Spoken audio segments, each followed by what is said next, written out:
성부와 성자와 성령의 이름으로. 은총이 가득하신 마리아님 기뻐하소서. 주님께서 함께 계시니 여인 중에 복되시며 태중의 아들 예수님 또한 복되시나이다.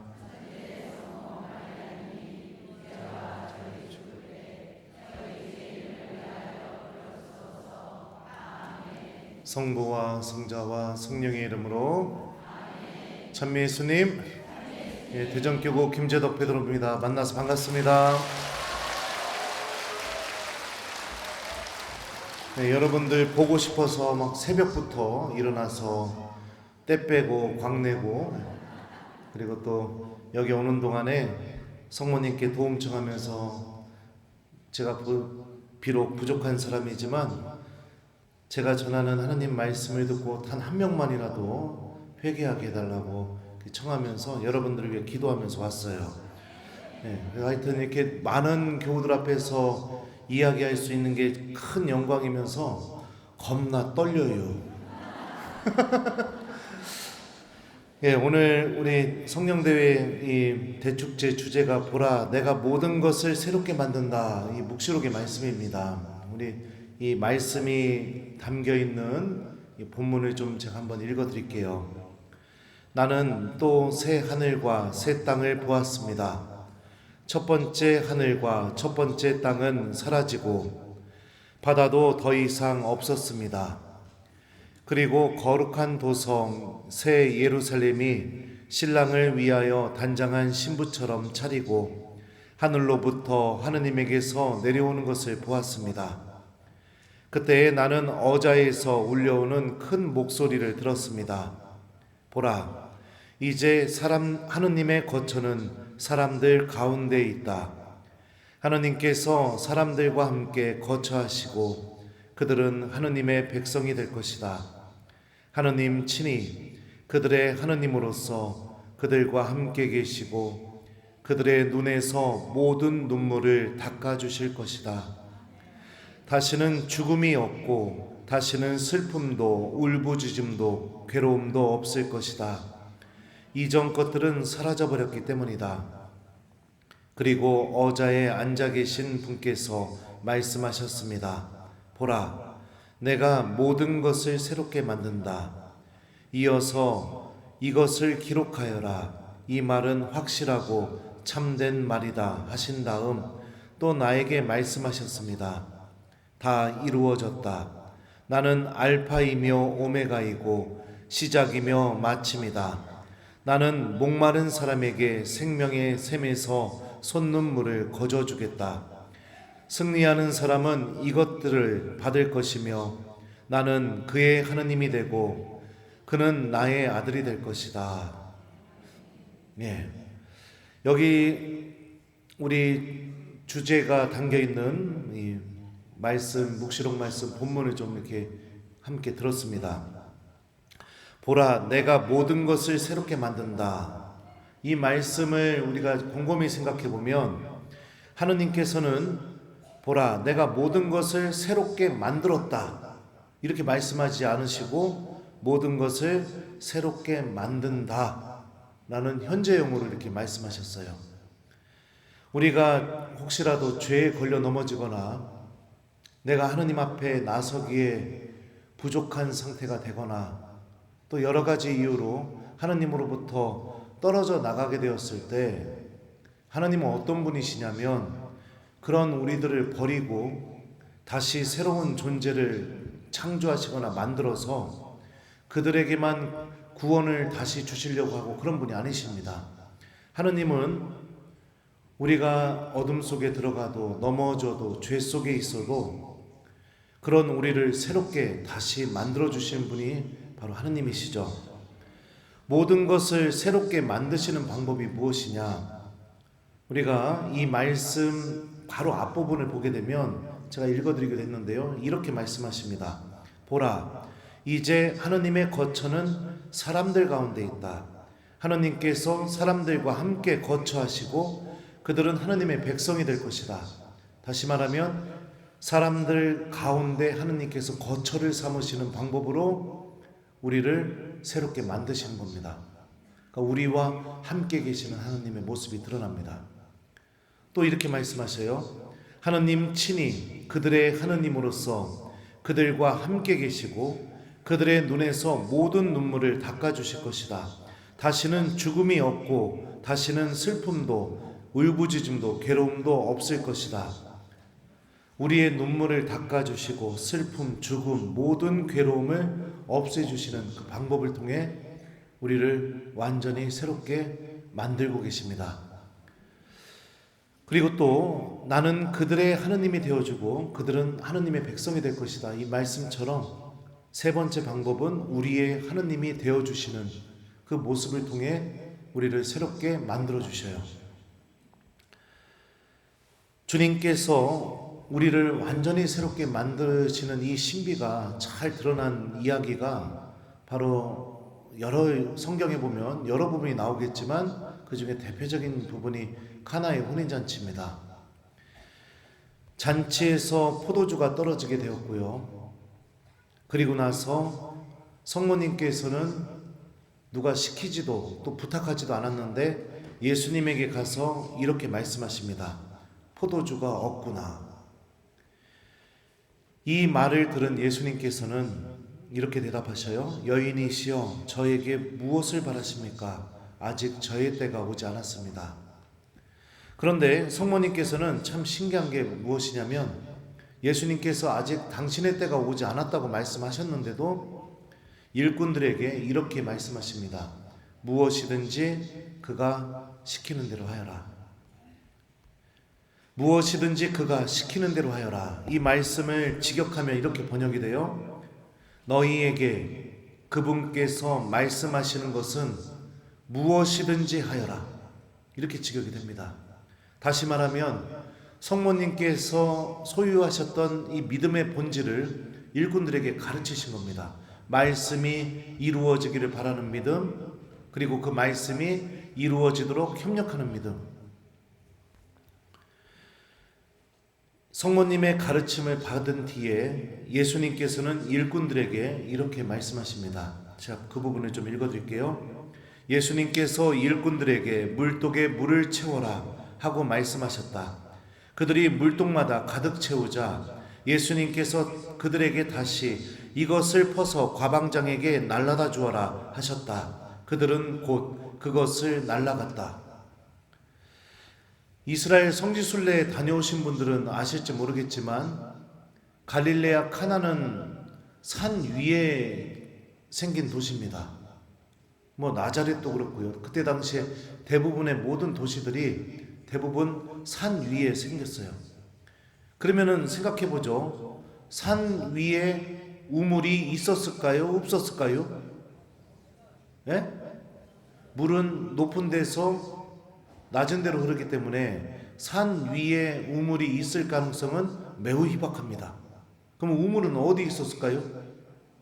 도시 밑에, 산 밑에. 자, 그러면은 예수님께서 정결례 때 쓰는 큰 독, 물독 6개에다가 물을 채우라고 했습니다. 그러면 일꾼들은 어떻게 해서 물을 채웠을까요? 1번 수도꼭지 틀어서 호수로 이렇게 해가지고서 채웠다. 2번 항아리를 들고 산 밑에까지 내려가서 우물에서 물을 뜬 다음에 그걸 머리에 이고 올라와서 붓고 다시 또 항아리를 들고 산 밑으로 내려가서 물을 부어서 머리에 이고 와서 또 물독에 붓고 이렇게 해서 물을 부었다. 몇 번일 것 같아요? 역시 똑똑하네요. 이거를 몇 번이나 반복했을까요? 6번이요? 네. 수십 번 했겠죠. 근데 본문에서 보게 되면 참 신기한 부분이 있습니다. 예수님은 물독에 물을 채워라 이렇게 말씀하셨는데 일꾼들은 어떻게 했느냐? 본문은 이렇게 표현해요. 그들이 물독마다 가득 채우자 이런 표현이 나와요. 가득 채우다. 이것도 그리스도 성경으로 보게 되면 이 물독의 입구까지 채웠다. 그러니까 이 물독이 찰랑찰랑할 때까지 채웠다. 이런 의미입니다. 너무너무 힘들었을 텐데 그런데도 일꾼들은 물독에 찰랑찰랑 갈 때까지 채웠다는 건 무엇을 의미할까요? 이 일을 마음을 다해서 했다는 것을 의미합니다. 이걸 왜 떠다가 채워야 된대야 환장하겠네 이게 아니라 마음을 다해서 진심으로 물을 가득 채웠다는 것을 의미하죠. 그리고 나서 예수님께서 하셨던 또 말씀은 뭐냐면 그 물을 퍼서 과방장에게 갖다 주라고 하셨습니다. 물을 퍼서 과방장에게 갖다 줄 때 일꾼들이 들고 간 그 물은 물이었을까요? 포도주였을까요? 예? 물이었어요. 들고 갔는데 과방장이 맛을 보는 순간 그 물이 포도주로 바뀌게 된 거죠. 여기서 우리는 한 가지 중요한 사실을 알 수 있습니다. 만약에 여러분들이 일꾼이라면 이 예수님의 말씀을 어떻게 받아들이겠습니까? 마음을 다해서 산 밑에 있는 우물까지 몇 수십 번 올라갔다 내려갔다 해서 물을 채워놨더니 그 물을 퍼서 술이라고 갖다 주래요. 그러면 여러분들 어떡하겠냐고요? 이게 뭐랑 똑같느냐? 본당에 주교님이 방문하셨어요. 그래서 방문하시면 어떤 일이 벌어져요? 본당에서요? 잔치가 벌어지죠. 그래서 이제 주교님이 막걸리를 참 좋아하신다고 생각해 봅시다. 그래서 이제 본당 신부님하고 주임 신부님 앉는 주교님 앉는 그 상에 내가 이렇게 보니까 막걸리가 떨어진 거예요. 근데 이제 신부님한테 여러분들이 가갖고 신부님 막걸리가 떨어졌슈. 어떻게 해야 된대요? 그랬더니 자매님 빈 막걸리 통을 모으세요. 그래서 모아놨더니 거기다 물을 부세요. 물을 다 부었어요. 그리고 나서 이거 주교님한테 갖다 드리세요. 그러면 여러분도 어떻게 할 거예요? 1번 신부님 말씀대로 물이 든 막걸리를 갖다 드린다. 막걸리 통을. 2번 신부님이 술이 과하셨구나 이 생각을 하고 성당 앞에 있는 편의점이나 마트 가서 내가 잠깐 몇 병 사다가 주교님 상에 올린다. 몇 번이에요? 네? 1번? 이상한 분이네요. 보통 우리들이 판단하고 내가 세상살이를 통해서 얻은 경험에 따라가고 그럽니다. 그래서 가끔은 내 판단이 옳다고 느껴질 때가 있어요. 일꾼들도 그런 유혹을 받았을 겁니다. 예수님한테 막 뭐라고 하고 싶은 마음도 들었을 거예요. 아니 뒤지게 물 떠다가 놨더니 이걸 술이라고 갖다 주라고요? 참 해도 너무하네.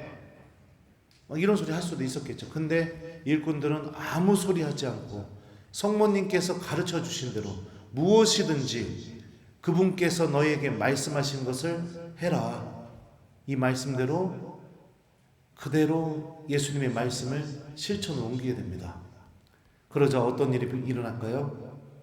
물이 포도주로 바뀌게 됩니다.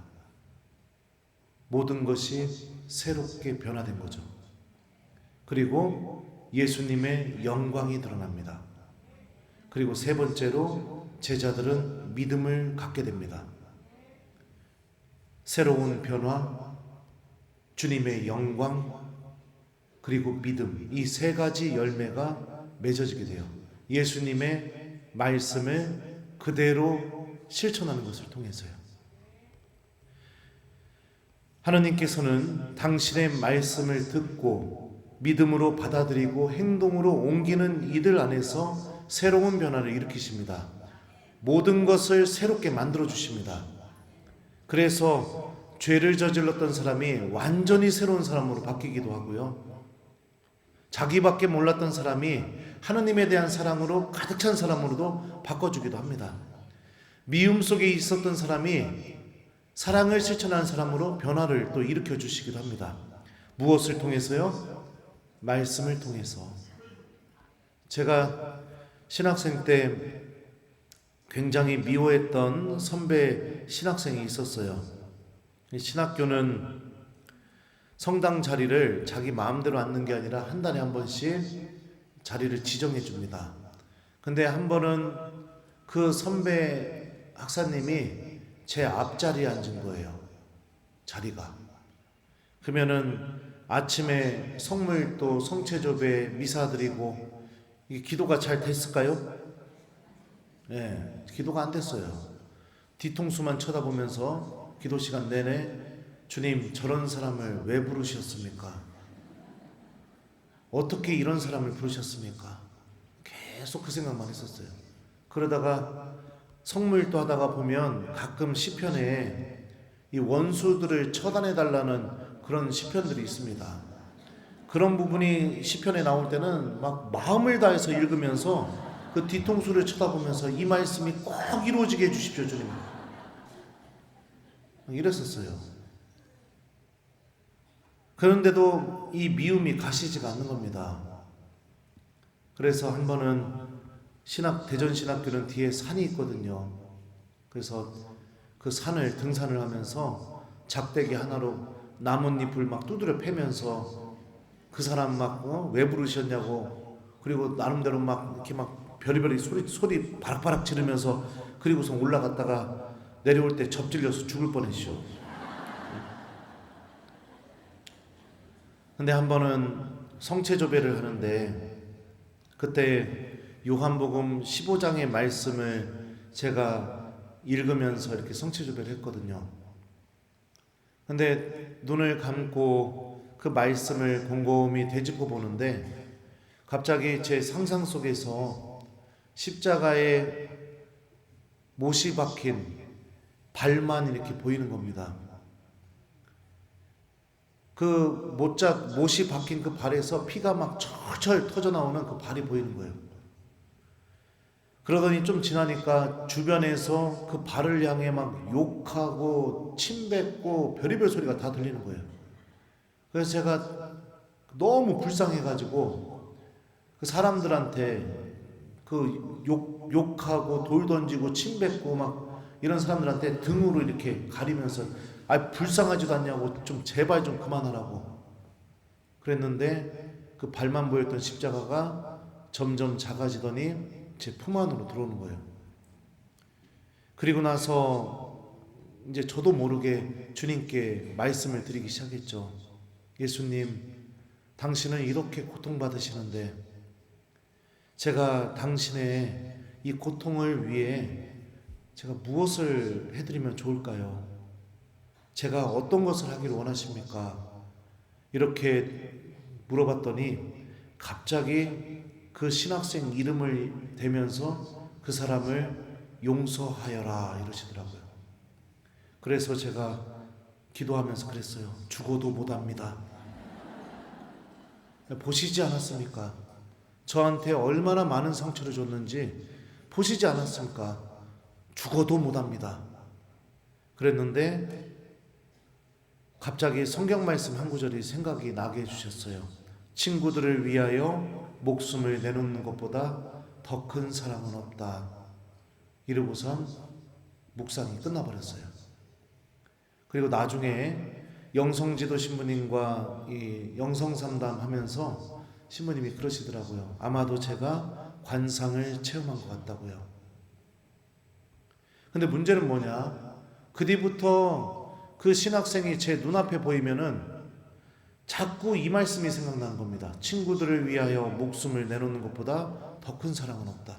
복도에서 만나던, 성당 자리에서 만나던, 밥 먹을 때 주술 때 만나던, 강의실에서 지나가면서 만나던, 계속 그 말씀이 생각이 나는 거예요. 그냥 환장해서 죽을 것 같더라고요.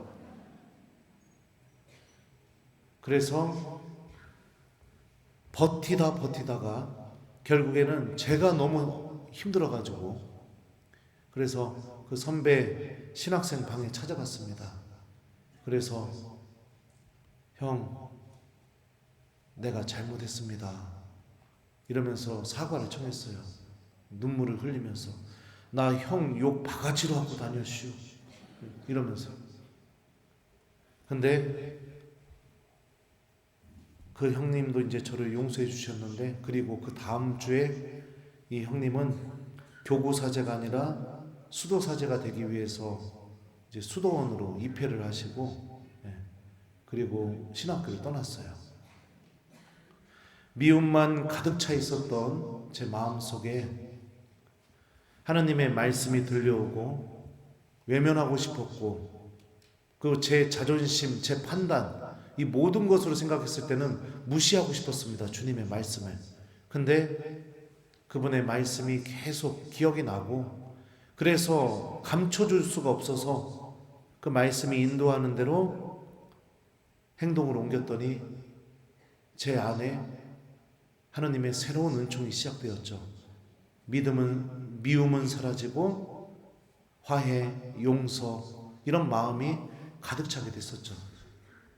주님께서 모든 것을 새롭게 만드시는 첫 번째 방법은 바로 말씀입니다.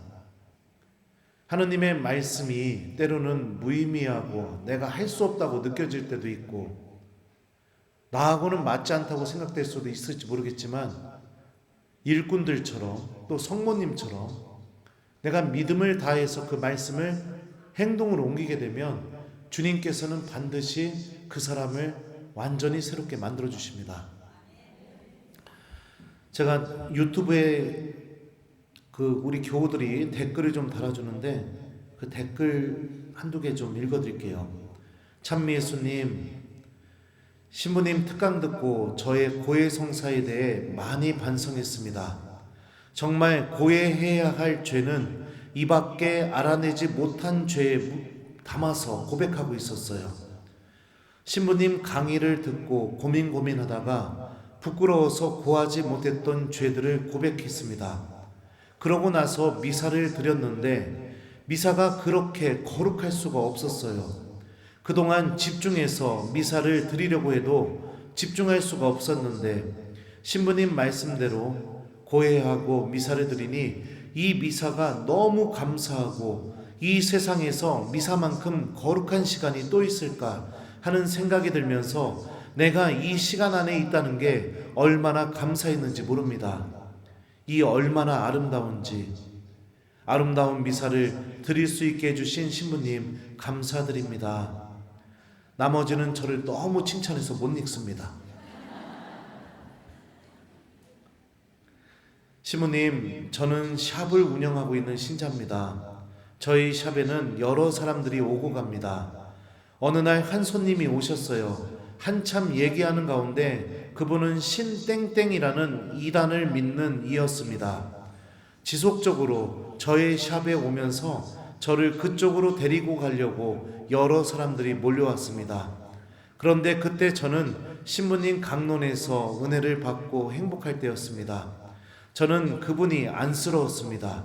그래서 그분이 오면 신부님의 강론을 크게 틀어놓고 함께 듣고 함께 또 듣고 보았습니다. 그렇게 지내면서 2년이라는 시간이 지났습니다. 어느 날 그분이 자기도 신부님 채널을 물어 듣기 시작했고, 이번에 새 신자 세례받는 교리에 신청하게 되었다고 해서 이거 어떻게 쓴 거예요?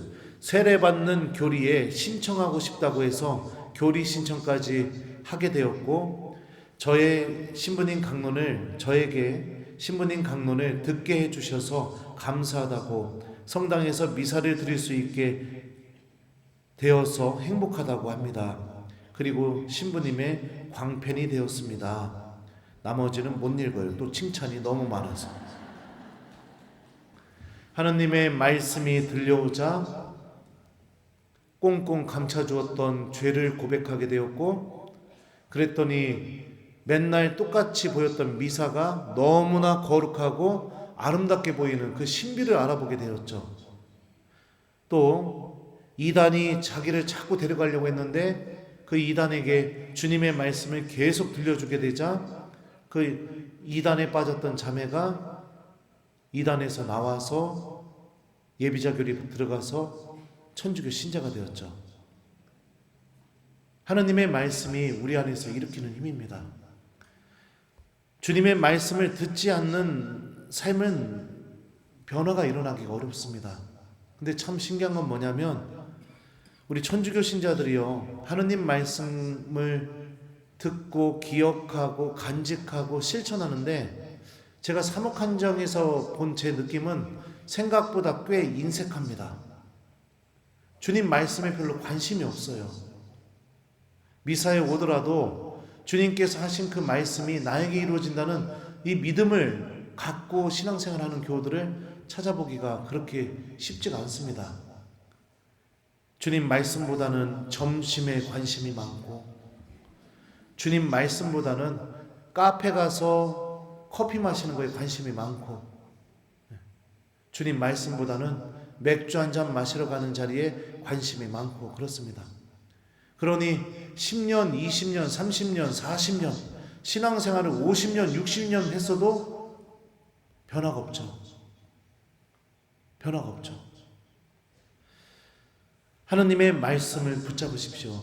주님께서 우리를 변화시키는 힘이 하나님 말씀 안에 담겨 있습니다. 자, 그리고 또 두 번째로 우리를 변화시키는 방법이 무엇이냐? 저는 여러분들에게 zakhe오의 이야기를 들려드리고 싶습니다. 제가 본문을 좀 한번 읽어드릴게요. 예수님께서 예리코에 들어가시어 거리를 지나가고 계셨다. 마침 거기에 zakhe오라는 사람이 있었는데 그는 세관장이고 또 부자였다. 그는 예수님께서 어떠한 분이신지 보려고 애썼지만 군중에 가려 볼 수가 없었다. 키가 작았기 때문이다. 그래서 앞질러 달려가 돌 무화과 나무로 올라갔다. 그곳을 지나시는 예수님을 보려는 것이었다. 예수님께서 거기에 이르러 위를 쳐다보시며 그에게 이르셨다. zakhe오야, 얼른 내려오너라. 오늘은 내가 내 집에 머물러야 하겠다. zakhe오는 얼른 내려와 예수님을 기쁘게 맞아들였다. 그것을 보고 사람들은 저희가 죄인의 집에 들어가 묵는군 하고 투덜거렸다. 그러자 zakhe오는 일어서서 주님께 말하였다. 보십시오 주님, 제 재산의 반을 가난한 이들에게 주겠습니다. 그리고 제가 다른 것을 횡령하였다면 내 곱절로 갚겠습니다. 그러자 예수님께서 그에게 이르셨다. 오늘 이 집에 구원이 내렸다. 이 사람도 아브라함의 자손이기 때문이다. 사람의 아들은 잃은 이들을 찾아 구원하러 왔다. zakhe오의 집에 예수님께서 들어가셨을 때 동네 사람들이 어떻게 말했냐면요, 이렇게 말했어요. 저희가 죄인의 집에 들어가 묵는군. zakhe오는 동네 사람들에게 죄인으로 인식이 되었습니다. 동네에 있던 모든 사람들이 죄인이라고 생각했어요. 그리고 더군다나 zakhe오는 돌무화과 나무에 올라갑니다. 왜 올라갔어요? 키가 작아서 올라갔다고 하지만 더 정확하게 말하면 왜 올라갔을까요? 아무도 zakhe오에게 앞으로 가라고 자리를 내주지 않아서. 아무도. 키가 작은 사람이라면 내 앞에 서 있어도 내가 보이니까 상관이 없을 텐데 아무도 zakhe오에게 앞으로 가, 키 작으니까 앞으로 가, 이렇게 하지 않은 겁니다. 아무도요. 누구도 zakhe오에게 배려라든지 애정적인 표현이라든지 그런 것을 하기가 싫었던 겁니다. 왜요? 죄인이니까. 죄로 인해서 그는 사람들과도 단절되어 있었고 하느님과도 단절되어 있었습니다. 근데 zakhe오는 예수님이 보고 싶어서, 예수님이 어떤 분이신지 알고 싶어서, 보고 싶어서 돌 무화과 나무에 올라갑니다. 그러자 예수님께서는 zakhe오에게 이렇게 말씀하십니다. zakhe오야, 얼른 내려오너라. 오늘은 내가 내 집에 머물러야 하겠다. 이 말씀을 직역하면 또 이렇게 번역이 돼요. zakhe오야, 얼른 내려오너라. 오늘은 내가 너의 집에 반드시 머물러야 하겠다. 이렇게 직역이 됩니다. 예수님이 보고 싶어서 나무에 올라갔는데 예수님은 그런 zakhe오에게 뭐라고 말씀하세요? 나는 오늘 너의 집에 반드시 머물러야 하겠다. 이게 예수님의 방식입니다. 죄 속에 있다 하더라도 중요한 사실이 무엇이냐? 주님께서 그런 우리와 함께 하시기를 원하신다는 사실입니다. 우리가 죄에 떨어져도 예수님께서 우리를 떠나버리거나 우리를 버리시는 분이 아니라 오히려 우리 안에, 우리 영혼의 집안에, 우리 마음의 집안에 반드시 들어오셔서 우리와 함께 하기를 원하신다는 거예요. 우리는 이 신비를 믿기 시작하고 주님을 내 안으로 초대하기 시작하게 될 때 어떤 일이 벌어지게 되느냐, 그 변화에 대해서 루카복음은 이렇게 말합니다. 그러나 zak케오는 일어서서 주님께 말하였다. 보십시오 주님, 제 재산의 반을 가난한 이들에게 주겠습니다. 그리고 제가 다른 사람 것을 횡령하였다면 내 곱절로 갚겠습니다. 그리고 이런 변화된 마음에 대해서 주님께서는 이렇게 대답해 주십니다. 오늘 이 집에 구원이 내렸다. 이 사람도 아브라함의 자손이기 때문이다. 사람의 아들은 이런 이들을 찾아 구원하러 왔다. 주님을 내 안으로 모시게 되자 자신이 구원받기 위해서는 무엇을 선택하고 무엇을 버려야 되는지를 zak케오는 깨닫게 됩니다. 그리고 그 깨달은 것을 그대로 하겠다고 주님께 약속을 드려요. 그러자 예수님께서는 오늘 이 집에 구원이 내렸다, 이렇게 말씀하시죠. 예수님께서 zak케오의 집에 들어가기 전에 zak케오와 주님께서 zak케오의 집에 머물고 난 뒤에 zak케오는 완전히 다른 사람이 되어버렸습니다. 모든 것을 새롭게 만드시는 그 하나님의 은총이 zak케오 안에서 힘을 드러내게 된 거죠. 보라, 내가 모든 것을 새롭게 만든다. 하나님께서 우리를 새롭게 만드시는 두 번째 방법이 무엇이냐? 주님과 함께하는 시간을 통해서 우리를 새롭게 만들어 주십니다. 이 신비가 가장 탁월하게 드러나는 순간이 언제냐? 저는 미사와 성체조배라고 생각합니다. 큰 죄를 저지른 사람일수록 성체 앞으로 나아가는 것을 포기해서는 절대로 안 됩니다. 왜냐하면 그 어둠에서 나를 빛으로 꺼내주실 분, 그 비참한 삶에서 나를 구원의 삶으로 완전히 변화시켜 주실 분, 그분은 유일하게 하나님 한 분이시기 때문이죠. 악은 우리 마음속에 끊임없이 속삭입니다. 가지 말라고. 근데 아닙니다. 큰 병에 걸리게 되면 어떻게 돼요? 1번, 병원을 절대로 안 간다. 2번, 곧바로 병원에 간다. 몇 번이에요? 네, 병원에 갑니다. 큰 병에 걸릴수록. 그죠? 마찬가지입니다. 우리들이 크게 넘어질수록 제일 먼저 가야 할 곳이 바로 예수님 품입니다. 그분은 우리를 심판하시거나 버리거나 포기하는 분이 아니시기 때문입니다. 그런 내 삶 안에서도 완전히 새로운 변화가 일어나서 하느님의 구원이 얼마나 큰 힘을 갖고 있는지를 내 안에서 반드시 드러내 주실 것입니다. 제가 또 우리 구독자 댓글 하나 또 읽어드릴게요. 2024년 2월 시무님, 저는 예비신자였습니다. 대전교구 지속적인 성체조배회에 처음 가보았습니다.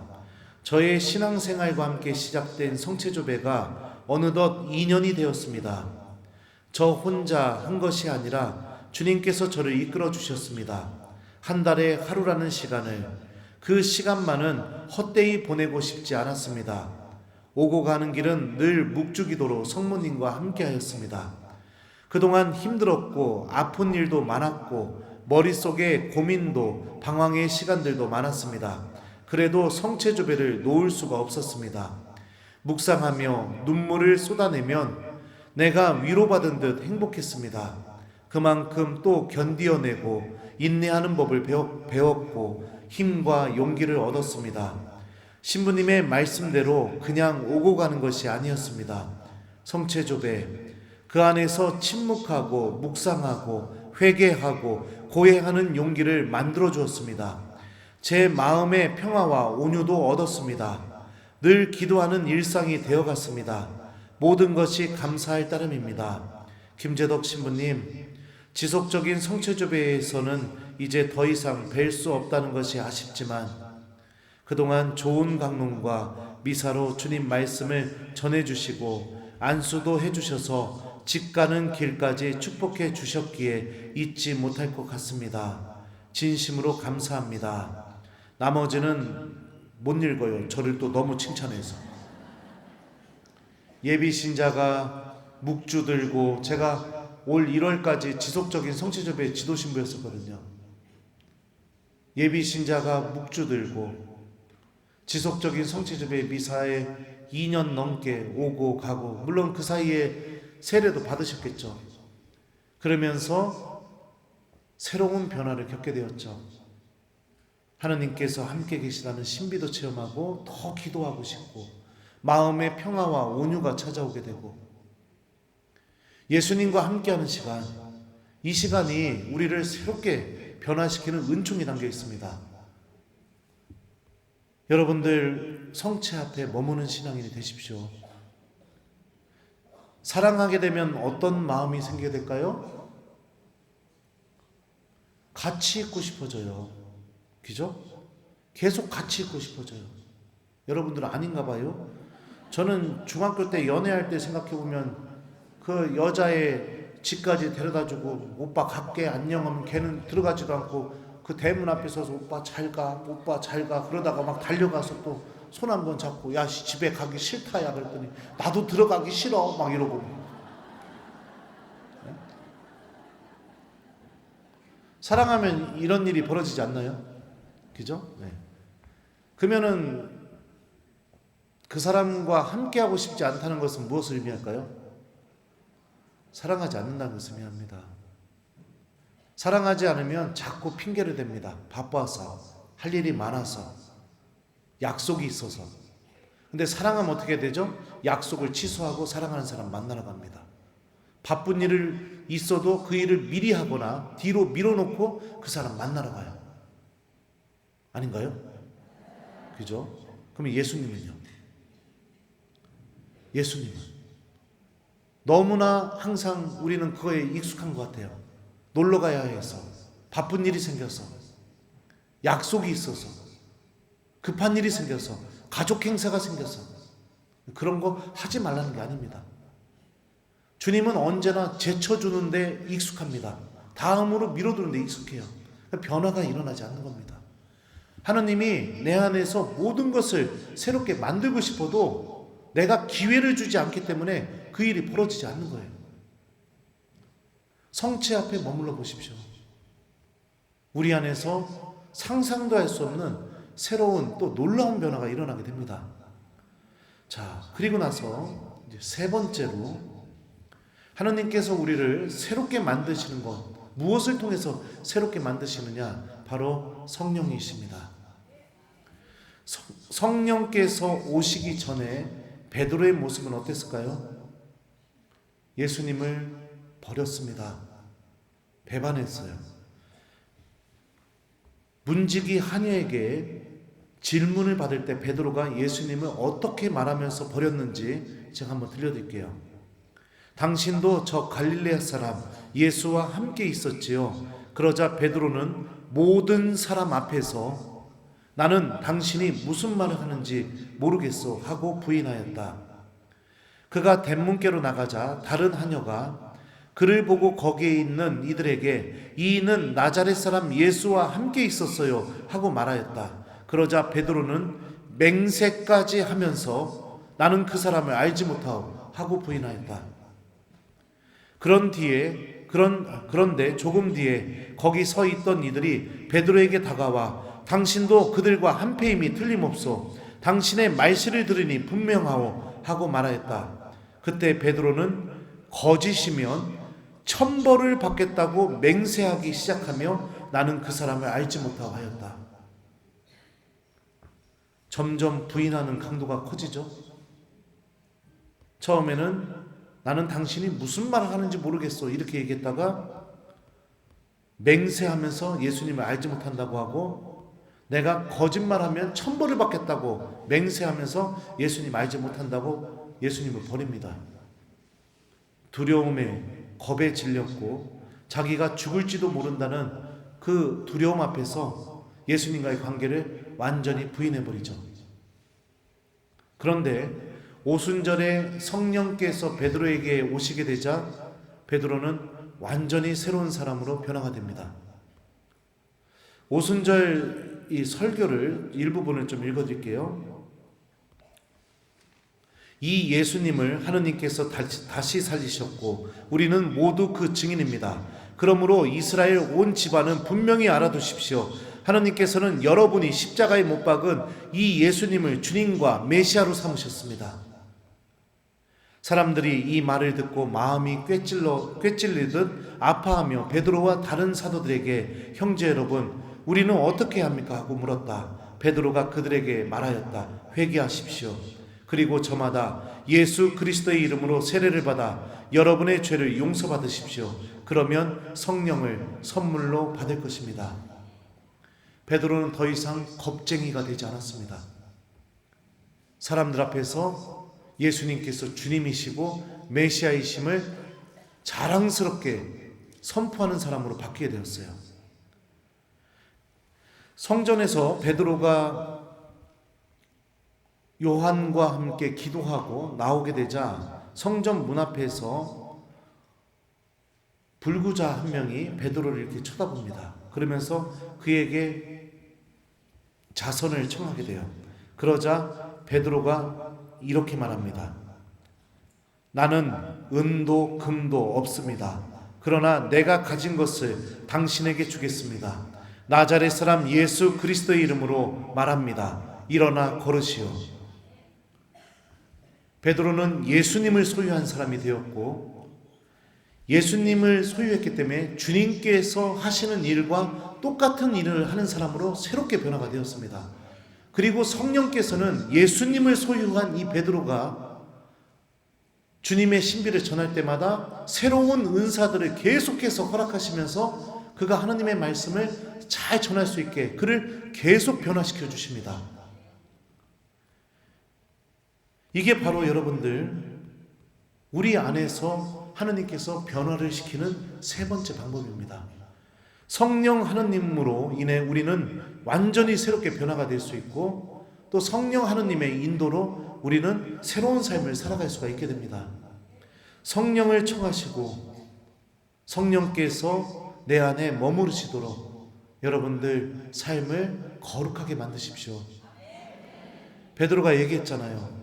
예수님의 이름으로 회개하고 죄를 용서받고 세례를 받으면 무엇을 성령으로 받게 무엇을 답을 다 얘기해 버렸네. 무엇을 선물로 받게 된다고요? 성령을 선물로 받게 된다. 회개하고 죄를 용서받으면 우리는 이미 세례 받았으니까요. 하나님의 말씀, 주님과 함께하는 시간, 성령, 이 세 가지가 우리를 새롭게 만드시는 하느님의 은총을 담고 있습니다. 보라, 내가 모든 것을 새롭게 만든다. 이 말씀이 여러분들에게 이루어지길 바랍니까? 여러분들에게 이루어졌으면 좋겠습니까? 그러면 말씀을 붙들고 성체 앞에 머무는 시간을 마련하시고 성령 하느님을 내 안에 초대하십시오. 이게 우리가 새롭게 변화된 길로 나아가는 길입니다. 하느님께서 저를 변화시킨 방법도 이 세 가지였습니다. 신학생 때 저는 기도를 좋아하는 사람도 아니었고요. 새벽 6시부터 신학교 성당에 들어가서 기도하려고 하면 성당 문 앞에서 한숨부터 나왔습니다. 환장하겠네. 이 아침부터 환장하겠네. 이러면서 성당 들어갔던 사람이에요.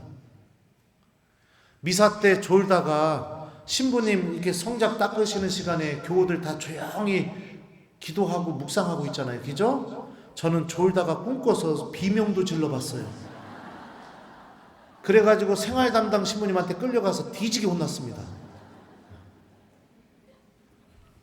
복음을 읽고 다 앉아서 강론 듣잖아요. 그죠? 저는 복음 들 때 졸아가지고 신부님 강론이 한참 시작됐는데도 혼자 기도선하고 서 있었어요.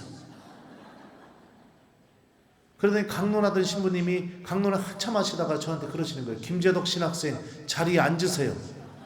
강론 시작된 지가 언젠데 아직까지 서 있어.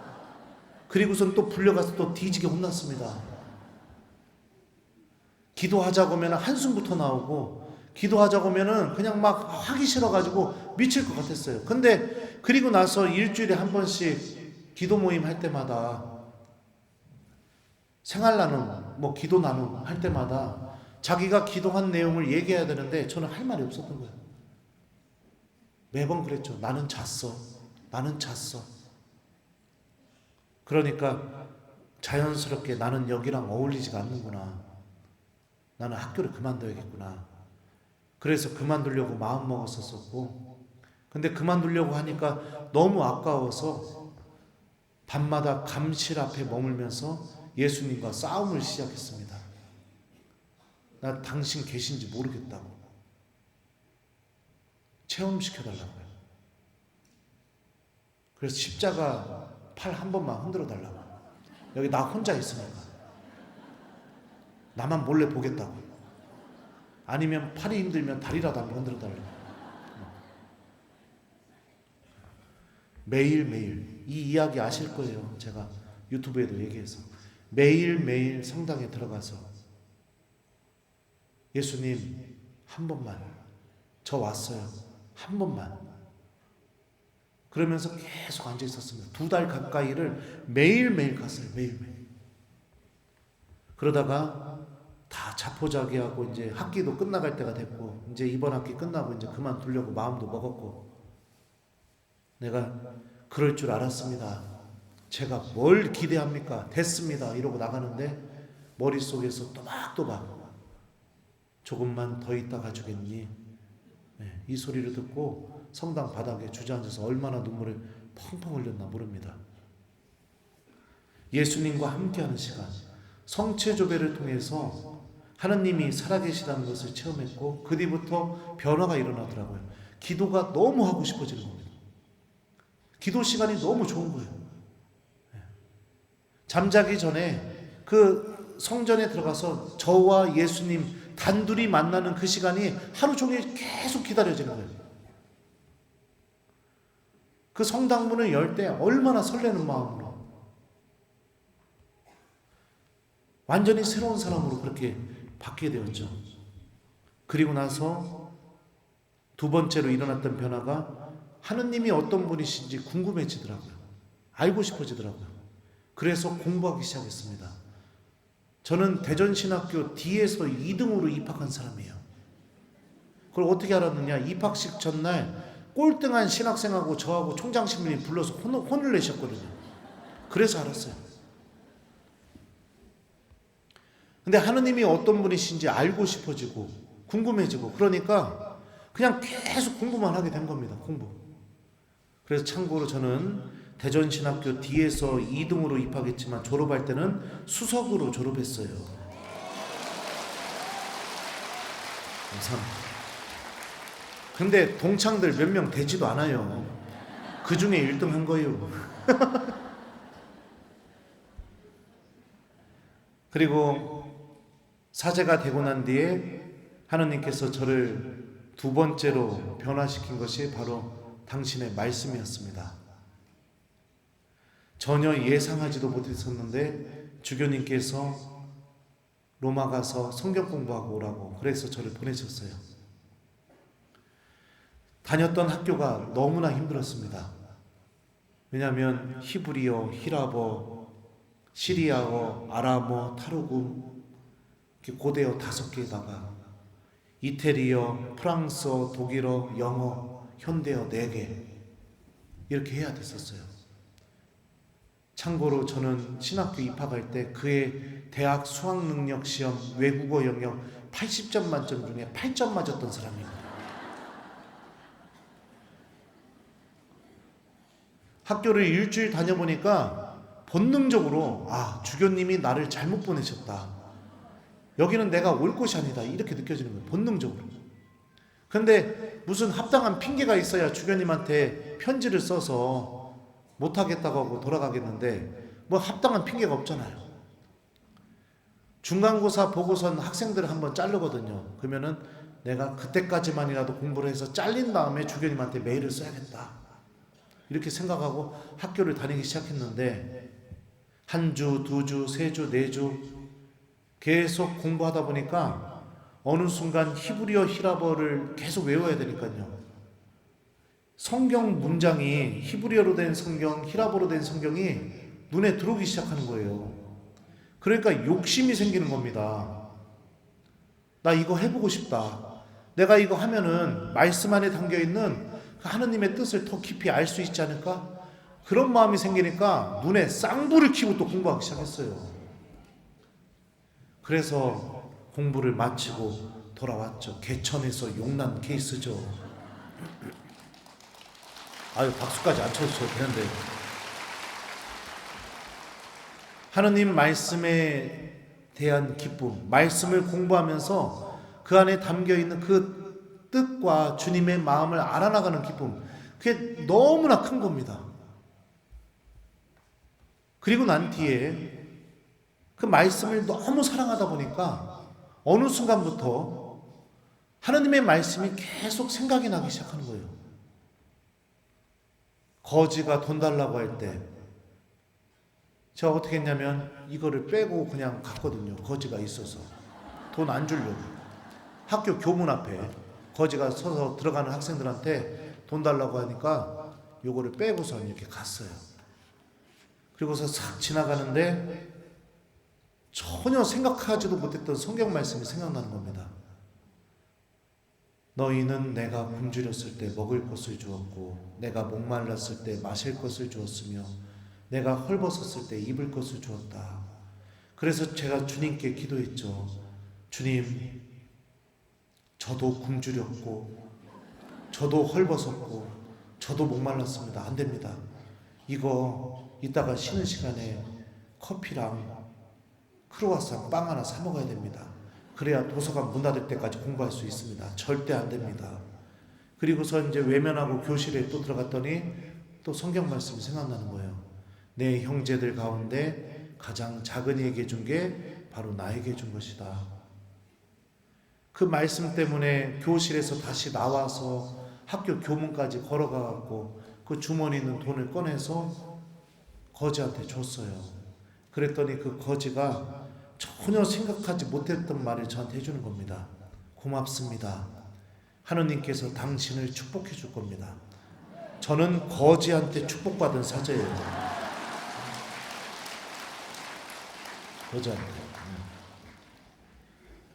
주님께서는 이렇게 제가 인색하고 기도하는 것도 좋아하지도 않았고 그렇다고 뭔가 성실한 사람도 아니었었고 성격이 좋냐? 성격도 좋지도 않았어요. 저는 아시는 분은 아실 겁니다. 신학생 때 노트가 하나 있었어요. 그래서 누가 저한테 뭐라고 하거나 상처 주거나 하면은 날짜, 그 다음에 그 사람 이름, 그 다음에 내용 해갖고 다 적어놨었어요. 신학생 때 별명이 신나였습니다. 긁으면 불난다고. 근데 주님 말씀 때문에 이 모든 것들을 다 하나씩 버리게 되었죠. 하나님께서 완전히 새롭게 변화시키시는 방법에 저도 동참하게 된 거죠. 또 세 번째로 저를 변화시키신 방법은 바로 성령입니다. 저는 성경을 공부하고 왔기 때문에 당연히 한국에 오면은 학사님들 수업만 할 줄 알았어요. 그런데 웬걸 저를 제일 많이 부르는 데가 어디냐? 성령세신 봉사회예요. 성령세신 봉사회. 그 다음으로 제일 많이 부르는 데가 어디냐? 성모님 단체들. 레조마리에, 체나골로, 뭐 셀기도에, 뭐 파티마의 세계사도직 이런 데서 제일 많이 불러요. 성령세신 봉사에 처음으로 강의 나가던 날 나가기 전에 제가 막 너무 두려운 거예요. 왜냐하면 저는 심령기도도 할 줄 모르거든요. 그래서 교구 그 성령세신 봉사에 담당하는 우리 교구 지도 신부가 저랑 친한 후배 신부인데 걔한테 전화했죠. 그래서 야, 나 큰일 났다. 그랬더니 왜요? 형 왜? 이러는 거예요. 아니 거기 무슨 성령세신 봉사에서 와서 강의해달라는데 난 강의만 할 줄 알았더니 미사도 해야 되고 안수까지 해야 된대야. 나 신명기도 못 하는데 어떡하냐? 그랬더니 그 신부님이 그러는 겁니다. 아, 형 그냥 가서 해요. 그랬고, 야, 그래도 나는 이거 안 되는데 어떻게 그러면? 야, 그거 다 이렇게 할 텐데 나만 그냥 어떻게 그러면 나는 뭐를 해? 그냥 나는 안수하면서 무슨 얘기를 해? 그랬더니, 아, 형 그냥 아무 얘기 안 하고 그냥 손만 얹으면 돼요. 그러는 거예요. 아, 그래도 그렇지. 야, 씨. 그랬더니, 아, 형한테는 말씀이 있잖아. 그러니까 하느님 말씀 믿고 가. 그러는 거예요. 그래갖고 갔죠. 가서 이제 강의하고 미사하고 이제 안수식이 됐는데 너무 두려운 거예요. 겁이 나는 거예요. 내가 이걸 할 줄도 모르는 사람인데. 그래가지고선 에이, 모르겠다 하고서 이제 속으로 하느님 도와주세요. 그 다음에 이제 안수를 하기 시작했어요.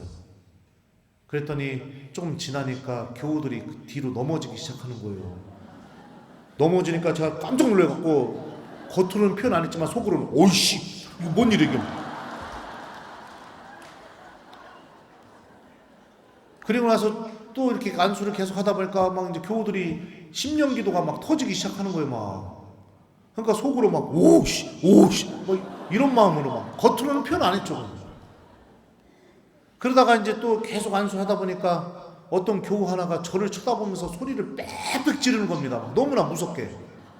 안수하면서 가는데 눈이 마주쳤는데 막 무서워가지고 아이씨 어떡하지? 큰일 났네. 뭐 가까워질수록 소리를 더 크게 지르는 거예요. 가면서 아우 큰일 났네. 아우 속으로 막. 그리고 나서 그 교우 앞에 서게 되니까 막 그 교우가 막 소리를 하고 지르는데 막 너무너무 무서운 거예요, 막. 근데 어떻게 해요? 신부님이니까. 머리에 손을 얹어야 될 거 아니에요. 신부님이니까. 그래가지고 마음속으로 성모님 저 좀 도와주십시오. 무서워 죽겠습니다. 이러면서 손을 얹었어요. 그랬는데 전혀 예상하지 못했던 또 성경 말씀이 들려지는 겁니다. 그 말씀이 이 말씀이었습니다. 보라, 내가 세상 끝날까지 언제나 너희와 함께 있겠다. 그 말씀이 머릿속에서 생각이 나니까 하나도 무섭지가 않은 겁니다. 하나도 무섭지가 않은 거예요. 그래서 그 수많은 교우들 안수 다 해주고 그리고 난 뒤에 이제 일정을 다 마치고 KTX를 탔어요. 타고서 이제 가만히 앉아있다가 제 손을 물끄러미 바라보면서 야, 나는 서품식 때 주교님이 내 손을 축성을 해주셨는데 신부로 살아오면서 이 손으로 하느님 일도 많이 했지만 못된 짓도 많이 했었는데 이렇게 형편없는 나를 주님께서 쓰고 계시는구나. 주님 감사합니다. 이러면서 손을 쳐다보면서 기도를 하게 되더라고요. 그러다가 갑자기 그 생각이 드는 거예요. 그러면 이 손을 내 머리에 얹으면 어떤 일이 벌어질까? 그리고 이렇게 얹어봤어요. 기차에서. 그러면서 랄랄랄라 아무 일이 안 벌어지더라고요. 그러니까 저한테는 안 통하는 거예요. 다른 사람한테 통하는 거예요. 그러면서 깊게 체험했습니다. 주님께서 나를 쓰시는구나. 주님께서 나를 도구로 삼으셨구나. 그 기쁨이 얼마나 큰지 그 뒤부터는 기도를 놓을 수가 없는 겁니다. 왜냐하면 저는 제 자신이 얼마나 형편없는 사람인지 알고 있거든요. 하느님이 도와주지 않으면 아무것도 할 수 없는 사람이라는 걸 알고 있으니까. 강의 갈 때, 수업 갈 때, 교우들에게 복음을 전할 때 그때는 항상 기도를 절대 빠뜨리지 않습니다. 그리고 부족한 제 자신을 위해서 그리고 제 강의를 들을 교우들을 위해서 항상 기도하면서 오게 되는 그런 습관이 들게 되었어요. 미사를 드릴 때에 정말로 이 설레는 순간들이 있습니다. 그게 언제냐? 미사 때 교우들이 알렐루야 하면은 신부님은 어떻게 합니까? 자리에서 일어나서 제대에 와서 인사하고 독서대로 걸어가시잖아요. 그죠? 제대에서 인사하고 독서대로 가는 이 순간이 너무 설레는 거예요. 왜 설레느냐? 오늘 성령께서 저를 통해서 어떤 말씀을 하실까 저도 궁금해서 이 기쁨이 얼마나 큰지를 모릅니다. 매번 그런 건 아닙니다. 근데 주님께서 나를 도구로 쓰시는구나, 이거를 제가 깨달은 뒤부터 미사 때 종종 하나님께서 체험시켜 주세요. 너는 혼자가 아니다. 내가 너와 함께 있다. 내가 너를 도와준다. 그런 은총들을 체험하게 되니까 복음 전하는 게 너무 행복한 겁니다. 제가 요즘 많이 힘들어요. 왜 힘드냐? 유튜브 하는 것 때문에 힘들어요, 진짜.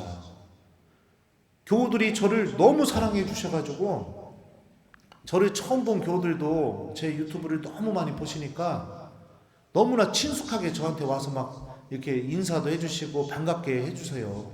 한 번은 학사님들 수업하려고 이제 가고 있는데 고속도로 휴게소에서 화장실 좀 다녀야겠다 하고서 이제 화장실을 가려고 차에서 내려서 화장실로 걸어가는데 갑자기 웬 자매 둘이 화장실 쪽으로 막 달려오는 겁니다. 그래갖고 아이고 저 양반들 급한가 보다 이러는데 막 달려오더니 양쪽에서 제 팔을 확 껴버리는 거예요. 막 신부님 하는데, 그분들은 저를 너무 사랑하지만 저는 어때요? 처음 보는 자매가 그러니까 당황스러운 거죠. 막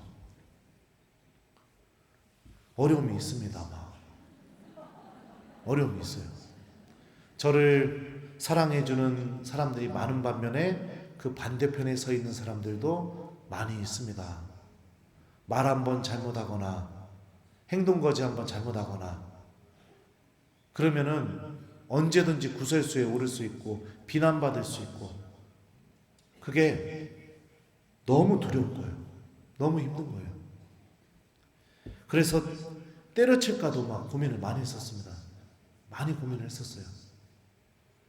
그런데 제가 아까 강의하면서 여러분들 댓글 읽어준 것처럼 제가 뭐라고, 제가 전한 복음 하나 때문에 그동안 감춰졌던 고해성사를 하고 그리고 나서 미사를 너무 거룩하게 느낀다는 그런 댓글이 달리고, 제가 뭐라고, 저는 아무것도 아닌 사람인데 신천지에 빠졌던 이가 천주교 신자로 돌아오고, 제가 뭐라고, 저는 아무것도 아닌 사람인데 예비 신자가 성체 앞에 머무르는, 성체 안에 머무르는 그 시간을 사랑하는 일이 벌어지게 되고, 제가 뭐라고요? 하나님이 여전히 저를 쓰고 계시는구나. 그래서 다시 용기를 냅니다. 그래서 다시 힘이 나요. 복음을 전할 때 알 수 없는 기쁨이 막 터져 나올 때가 있어요. 그러니까 막 여기가 불덩어리가 있는 느낌이 막 있을 때가 있습니다. 매번 그런 건 아니에요. 가끔 여기가 막 불덩어리가 있는 느낌이 들면은 저도 모르게 제 마음속으로 기도가 계속 나와요. 성모님 저를 도와주십시오. 성령님 저는 당신의 도구입니다. 주님 저를 축복해 주시고 제가 당신 말씀을 전할 수 있게 해주시오. 교우들이 알렐루야 하는 동안에 이 안에서 그 느낌을 또 느끼고 싶어서, 그걸 또 느끼고 싶어서, 또 체험하고 싶어서, 그래서 복음을 또 전하고 또 전하고 그래요. 보라 내가 모든 것을 새롭게 만든다. 하느님의 말씀, 미사, 성체조배, 그러니까 다시 주님과 함께하는 시간이죠. 그리고 성령 하느님의 도우심, 이 세 가지가 우리를 완전히 새롭게 만들어주시는 그 하느님의 은총의 주인공이 되게 해줍니다. 아까 읽어드렸던 묵시록 말씀을 다시 한번 여러분들께 읽어드릴게요. 보라 이제 하느님의 거처는 사람들 가운데 있다. 하느님께서 사람들과 함께 거처하시고 그들은 하느님의 백성이 될 것이다. 하느님 친히 그들의 하느님으로서 그들과 함께 계시고 그들의 눈에서 모든 눈물을 닦아주실 것이다. 다시는 죽음이 없고 다시는 슬픔도 울부짖음도 괴로움도 없을 것이다. 이전 것들이 사라졌기 때문이다. 우리와 함께 계시는 하느님, 또 우리의 하느님이 되어주시는 하느님, 또 우리의 모든 고통과 눈물, 울부짖음과 괴로움을 없애주시는 그 하느님께서 우리가 당신의 말씀을 붙들기 시작할 때, 우리가 당신과 함께하는 시간을 마련하기 시작할 때, 우리가 성령께 도움을 청하면서 성령 하느님 안에 머무르려고 할 때, 그 하느님께서 방금 읽어드린 이 말씀을 여러분들 안에서도 그대로 이루어 주실 것입니다. 여러분들은 하느님의 거처로 변화될 것이고요. 주님께서는 여러분들의 하느님이 되어 주시고 여러분은 하느님의 백성이 될 것입니다. 주님께서 친히 여러분들의 눈물을 닦아 주실 것입니다. 여러분들의 기도 안에서, 여러분들의 영성체 안에서, 여러분들의 고해성사 안에서, 성체 앞에 머무는 시간 안에서 여러분들의 모든 눈물을 닦아 주시고 슬픔과 울부짖음과 그 괴로움도 사라지게 해주실 것입니다. 우리는 이 신비를 믿고 있는 사람들이고 여전히 여러분들은 변화될 수 있고 또 주님께서는 여러분들을 여전히 새롭게 만들기를 원하십니다. 생각해 보십시오. 신앙생활을 50년, 60년 했는데 내가 아무것도 바뀌지 않은 사람이 되었다면, 그 상태로 주님을 만난다면 그 만남이 어떨까요? 세례받은 지 1년, 2년, 3년이 됐으면 그래도 됩니다. 인색해도 되고 하느님 말씀에 여전히 흥미가 없어도 괜찮고 기도하는 거 별로 안 좋아해도 괜찮아요. 세례받은 지 얼마 안 됐으니까. 이웃들에게 나눔을 실천하는 것도 좀 내가 좀 멈춰지게 만들어지게 되고 좀 내 욕심이 먼저 앞서기도 하고 괜찮아요. 세례받은 지 얼마 안 됐으니까. 근데 세례받은 지 한 60년 된 사람이 여전히 그런다고 생각해 보십시오. 아무것도 바뀌지 않았고 남 탓하고 미워하고 원망하고 용서할 줄 모르고 하느님 말씀에는 전혀 관심도 없고 주님과 함께하는 시간은 죽도록 싫고 성령 하느님께 도움을 청해 본 적도 없고 그냥 여전히 그 상태로 고해성사는 팡우성사 표 나올 때만 하고 누가 맘 상하게 하면 성당 안 나가 막 이래버리고 신앙생활은 그냥 교우들과 맺는 인간관계 이거 이상도 아니고 내가 50년 60년을 신앙생활을 했는데도 여전히 이렇다고 생각해 보세요. 그러다 예수님 만나면 어떻게 될까요? 어떻게 될 것 같아요? 나도 몰라요. 하지만 성경의 증언에 의하면 기름이 준비된 5 처녀는 신랑과 함께 혼인잔치에 들어간다고 합니다. 알곡은 곡간에 모아드린다고 하셨어요. 그죠? 네. 성실하게 일한 종에게는 달란트를 더 주신다고 하셨고요. 나에게 주님 주님 한다고 모두 하늘나라에 들어가는 게 아니라 하느님의 뜻을 실행하는 이만 들어간다고 주님은 말씀하셨습니다. 사랑하는 교회 여러분들, 변화되어야 됩니다. 근데 이거는 내 노력과 의지로 되는 게 아니에요. 내가 하느님을 선택하면 자연스럽게 변화가 됩니다. 주님의 말씀을 기억하면 그 말씀이 여러분들을 변화시킬 겁니다. 여러분들이 성체 앞에 머물면 그 성체 앞에 머무는 시간이 여러분들을 새롭게 변화시킬 거예요.